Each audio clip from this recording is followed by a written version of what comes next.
রান্না, তোমরা সবাই জানো ধোকার ডালনা।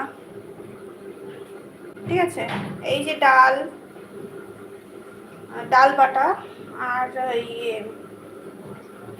আর কি দিলে মা ডালের মধ্যে? নুন হলুদ দিল।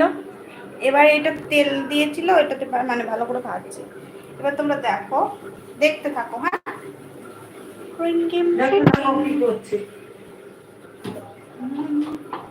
এই যে এইটা হচ্ছে তোমার পনির হচ্ছে, তারপর আমি একবার খুলে দেখাই। এটাও গরম হয়ে গেছে,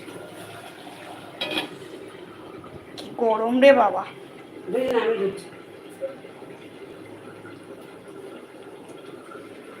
দেখি,